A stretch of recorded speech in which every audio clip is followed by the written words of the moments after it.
안녕하십니까. 6월 28일 금요일 OBS 뉴스 오늘 시작합니다. 뉴스 오늘 금요일은 전원책 변호사의 식견을 공유하고 있죠. 전원책의 훈수, 전원책 변호사와 함께합니다. 어서 오십시오. 예, 안녕하세요. 네, 오늘 발표된 갤럽 여론조사 결과부터 바로 짚어보도록 하겠습니다. 대통령 직무수행 평가, 사실은 4월 총선 이후로 계속 비슷합니다. 한국갤럽에서 했고요. 무선 전화 면접 100% 플러스 마이너스 3.1%포인트, 이번 주는 25% 기록했고요. 부정평가는 66%, 총선 이후 오차 범위 내에서 20%대 중초반 기록하고 있고, 지난주에 전 변호사님이 10대, 20대 지지율이 좀 안 좋다 그래서 살펴봤더니 정말 낮긴 하더라고요. 예, 지금 그 18살부터 29살까지 지지도가 과거에는 이제 그 한 절반이 무당층이잖아요. 그 젊은 친구들이 절반은 무당층인데, 그래서 그 가령 공정한 기회 뭐 이런 것을 가장 많이 이제 기대를 하고 있는 그런 세대인데, 예. 그래서 그 좌파 우파에 대해서 편견 없이 가령 우파에 대한 지지도가 기본적인 베이스는 있었습니다. 그런데 최근에 들어와서 거의 전 세대층에서 가장 낮은 지지를 보인 거예요. 그래서 걱정이 컸습니다. 그런데 아직도 그건 바뀌지 않고 있고, 문제는 그렇습니다. 지금 최바닥인 21%에서 최근에 이제 26%까지 올랐다가 오늘 25%인데, 예. 26%라는 게 이 표준 편차가 플러스 마이너스 31%거든요. 그러면 6.2% 범위 안에 있으니까 사실은 바닥권을 전혀 탈출하지 못하고 있는 거예요. 그 얘기죠. 예, 그래서 지금 총선이 끝나고 나서 석 달째인데 이 윤 대통령이 이렇게도 해보고 저렇게도 해보고, 가령 뭐 그 국민들과 함께 토론회도 열어보고, 또 그리고 이런 정책도 내어보고, 그리고 그동안에 외교도 또 강화를 하고, 예. 뭐 여러 가지 방법을 많이 썼잖아요. 그리고 북한 문제는 우리도 이제 그 대북 방송을 그 이제 하고, 단호한데요. 예, 여러 거기에서 점수 가지로 있었고. 이 국민들에게 변화된 정부 모습을 많이 보이려고 애를 썼는데, 지금 바닥권 민심은 탈출을 못해요. 왜 백약이 무효죠? 그게 내가 늘 드리는 말씀입니다만, 2030 세대까지 일자리를 만들어내지 못하고 있다는 거, 그리고 고물가 환경이 전혀 바뀌지 않고 있다는 거. 지금 뭐 가정주부들 같은 경우는 이 시장을 가면 주문이 사정은 뻔한데 물가는 다 올라 있단 말이에요. 가령 그게 식재료들이 다 올라가 있는 겁니다. 가령 호화사치품 오른 것은 참을 수가 있지만은, 먹는 것, 가족들을 위해서 먹거리를 사야 되는데 그 먹거리 가격이 다 올라가 있는 거예요. 이러니까 가정주부들은 화가 나는 겁니다. 이런 것을 왜 정부가 모르느냐. 정부가 이걸 두 눈 뜨고 알면 이 먹는 것 문제는 좀 해결을 해줘야지. 예. 과거에는 우리가 가정에 쓰는 4대 비용 같으면요, 가령 주거비, 의료비, 통신비, 그리고 사교육비, 이 사교육비가 2, 3일을 차지를 해요. 그렇게 했는데 지금은 이제 다시 식음료비가 올라오고 있단 말이에요.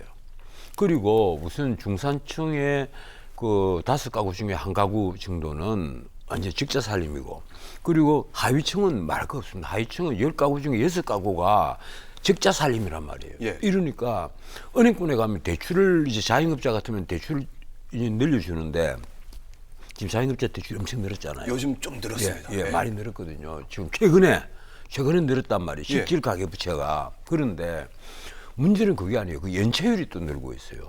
연체율이 늘고 있으니까 진짜 돈이 필요한 다급한 사람들은 어디로 가는가 하면 사치시장에 가요.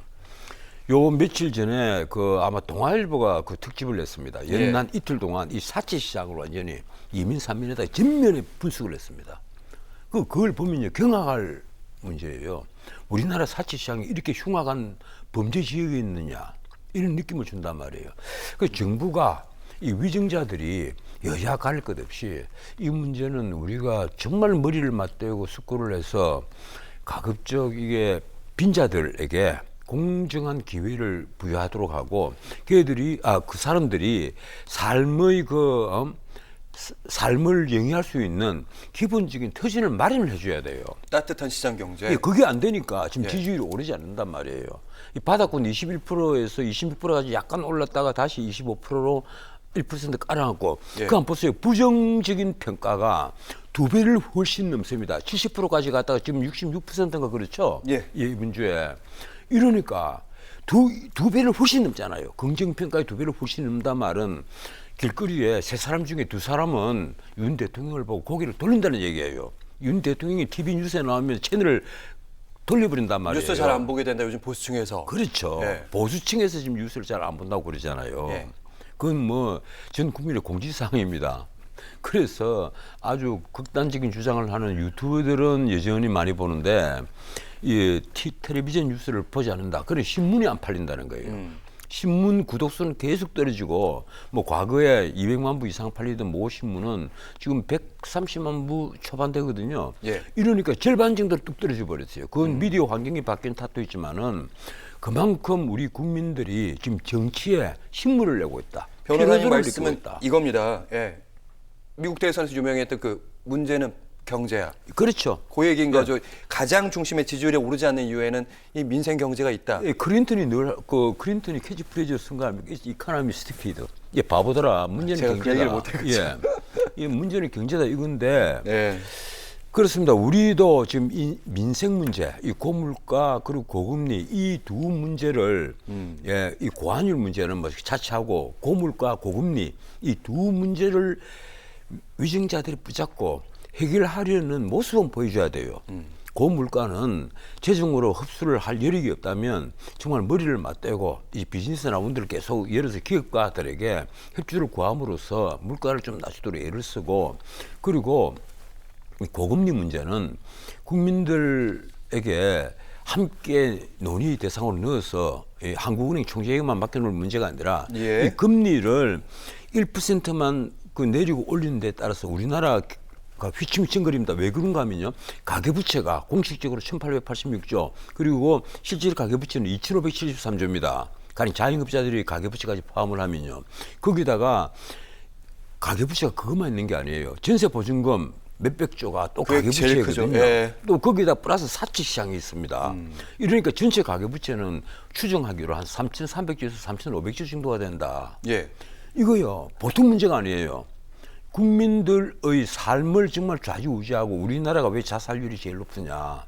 삶에 지친단 말이에요. 알겠습니다. 이래서 위증자들이 제발 이 하위 1분위만 내 자꾸 얘기를 하는데 1분위들을 먹고 살도록 해주지 않으면요.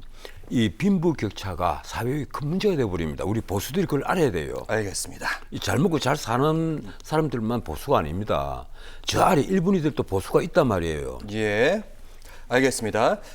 문제는 경제야. 경제해야 되고 특히 빈곤층을 향해서 어려운 분들에게 더 따뜻했으면 좋겠다. 이런 말씀 들었고요.